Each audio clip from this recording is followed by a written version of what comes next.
Señor mío y Dios mío, creo firmemente que estás aquí, que me ves, que me oyes. Te adoro con profunda reverencia, te pido perdón de mis pecados y gracia para hacer con fruto este rato de oración. Madre mía Inmaculada, San José mi Padre y Señor, Ángel de mi guarda, Apóstol Santiago, intercedan por mí. Acudimos al Apóstol Santiago para ponernos bajo su patrocinio e intercesión, porque hoy es su fiesta. 25 de julio, fiesta de Santiago Apóstol. Y quiero comenzar este diálogo contigo, Jesús, recordando el año de 1989, que fue muy famoso en el mundo por la caída del muro de Berlín, con el que se dio fin al comunismo. Ahora sí que fue el comienzo del fin de esa era trágica de nuestra historia humana. Pero también hubo un suceso importante que tiene que ver con la ciudad de Santiago Apóstol, donde está enterrado el apóstol Santiago, al norte de España, en Galicia. Y es que fue ahí convocado por San Juan Pablo II la segunda jornada mundial de la juventud, que habían comenzado apenas unos años antes, y ahí se dieron cita pues miles y miles de jóvenes para estar con el Papa, para recorrer un camino. Es famoso el Camino de Santiago, que es como un símil de la vida, ¿no? Porque la vida es un camino que tiene muchas etapas. Pues muchos aprovecharon para ir al encuentro con el Papa en aquel lejano año del 89, haciendo el Camino de Santiago. Y ahora, 34 años después, se dan cita de nueva cuenta los jóvenes con el Papa, ahora es el Papa Francisco, en una ciudad muy cercana a Santiago de Compostela, que es Lisboa. Y por eso también muchos harán, antes de llegar a Lisboa, el Camino de Santiago. Y como hoy es fiesta del apóstol Santiago, pues te quiero contar un poco su historia, ¿no? Ya no solamente esta coincidencia de la Jornada Mundial de la Juventud, sino también un poco lo que le sucedió al apóstol Santiago en su vida. Cuenta la tradición, y quizá comenzamos un poquito por el final, una tradición que surge de unos documentos del siglo XIII que se conservan en la Catedral de Zaragoza y que se remonta a la época inmediatamente posterior a la ascensión de Jesucristo, de cuando los apóstoles, fortalecidos con el Espíritu Santo, predicaban el Evangelio. Pues se dice que por entonces, corría el año 40 después de Cristo, el apóstol Santiago, el mayor, hermano de Juan, el hijo del Zebedeo, se fue a predicar a España. Aquellas tierras eran conocidas como lo más lejano que podía existir, ¿no? Incluso muy cerquita ahí de Santiago de Compostela está lo que se sigue llamando Finisterre, porque creían que ahí llegaba el fin del mundo, porque todavía no se conocía América. Bueno, y evidentemente, pues todavía no habían recibido el Evangelio. Todavía se encontraban aquellos hombres atados al paganismo. Y así Santiago se lanzó a la misión evangelizadora. Sin embargo, las narraciones cuentan que Santiago se estaba desanimando porque sus enseñanzas no fueron aceptadas en la península ibérica. Y Santiago, desalentado, se disponía a embarcarse en el río Ebro hacia el mar de vuelta a Jerusalén. Fue entonces cuando la Santísima Virgen María se le apareció sobre una columna, un pilar, y le pidió que no se rindiera, porque aquella sería su tierra de la que surgirían muchos santos. Santiago obedeció y efectivamente pronto se propagó el cristianismo en lo que hoy es España, y como bien sabemos, después de España surgieron muchísimos evangelizadores y muchísimos santos que llevaron la semilla del Evangelio a muchas otras partes del mundo, entre otras a la nuestra, a toda Latinoamérica, bueno, a gran parte de Latinoamérica. Los documentos dicen textualmente que en la noche del 2 de enero del año 40, Santiago se encontraba con sus discípulos junto al río Ebro, cuando oyó voces de ángeles que cantaban el Ave María, y vio aparecer a la Virgen Madre de Cristo de pie sobre un pilar de mármol. La Santísima Virgen, que aún vivía, le pidió al apóstol que se construyera allí mismo una iglesia, con el altar en torno al pilar donde estaba de pie, y prometió que permanecerá este sitio hasta el final de los tiempos, para que la virtud de Dios obre portentos y maravillas por mi intercesión con aquellos que en sus necesidades imploren mi patrocinio. Por eso, el nombre de la Virgen de Zaragoza se llama la Virgen del Pilar. De ahí, pues, muchas chicas llevan también ese nombre, Pilar.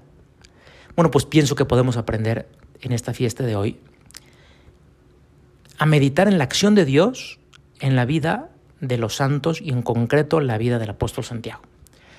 Y yéndonos ahora sí un poquito para el comienzo del encuentro de Santiago con Jesús, pues nos vamos al Evangelio y lo vemos joven, junto con su hermano Juan, siempre estaba con su hermano Juan, remendando las redes, porque eran pescadores, cuando Jesús pasó a su lado y los llamó. Y ellos, dejando las redes y a su padre, se fueron en pos de Jesús. Su hermano Juan ya era conocido por el Señor. Él había estado con él toda una tarde porque el Bautista se lo había señalado. Seguramente Juan ya le había contado a su hermano Santiago de Jesús.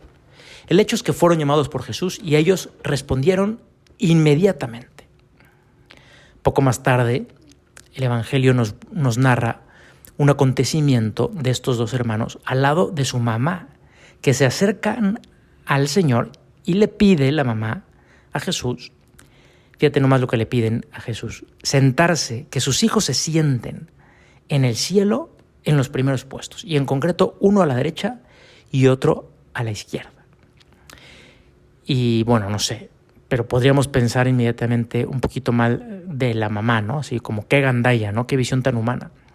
Y sin embargo, el Papa Juan Pablo II justificaba a la mamá de estos dos. Decía que era una mamá preocupada de asegurar el futuro de sus hijos, como toda buena madre, y que nada tonta, al ver todo lo que Jesús hacía, pues quiso tener a sus hijos sentados uno a la derecha y otro a la izquierda.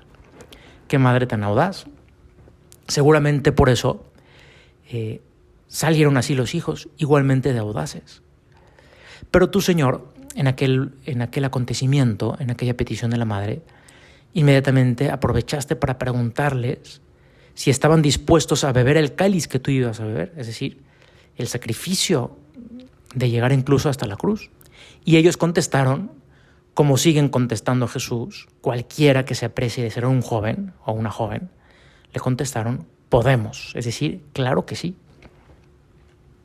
Más adelante veremos de nuevo a Santiago, siempre pegado a su hermano Juan, entre los pocos que acompañan al Señor al Tabor y al Huerto de los Olivos. O sea que Jesús los consideraba a estos dos hermanos muy cercanos a él. Sin embargo, al momento de la prueba, al momento de la cruz, Santiago deja a su hermano Juan. Y lo que es peor, abandona a Jesús. No está Santiago junto a la cruz. ¿Dónde estaba? ¿Quién sabe? No aparece. Huyó. Igual que hemos huido tantas veces tú y yo de la cruz, que muchas veces nos pide Jesús, cuando somos cobardes y acabamos en el pecado, en la tibieza, pero pedimos perdón, como seguramente también lo habría hecho el apóstol Santiago, después de ver a Jesús resucitado, como pidieron perdón pues todos menos Juan, porque todos huyeron de la cruz, y Jesús los perdona y los confirma en su misión, como nos confirma a ti y a mí en nuestra misión de llevar el Evangelio a todo el mundo. Primero a Santiago lo vemos haciendo cabeza en la iglesia de Jerusalén, y luego, como ya te conté, se va a evangelizar España. Poco después manda el rey Herodes a decapitarlo y tiene la suerte de ser el primer apóstol en sufrir martirio, y luego todos los demás. Bueno, todos los demás menos menos Juan, su hermano. Paradójicamente, siendo Santiago el primero, su hermano inseparable, Juan, es el único que no morirá mártir, sino morirá de muerte natural. Pues vamos viendo muchas cosas en común con los santos en la vida de Santiago, la llamada, la respuesta, al principio cobarde y luego valiente, sus errores, sus pecados. Sobre todo el volver a Cristo después de comprender su inagotable misericordia. Pues ese es el camino de los santos, ese fue el camino de Santiago y ese es tu camino y el mío, un camino de conversión que tiene muchas etapas. Pues vamos a terminar nuestra meditación acudiendo como siempre a la Santísima Virgen. Podemos aprovechar la vida de este apóstol que, desanimado, decidido a huir, fue fortalecido por María del Pilar, para que también cuando nos desanimen nuestras fuerzas, nos desanimen nuestras flaquezas, nuestros errores, ella sea nuestro pilar, nuestro apoyo, nuestro sillar, nuestro cimiento. Sobre los pilares se ponen cargas pesadas. Pues María es, por designio divino, el pilar del cristiano.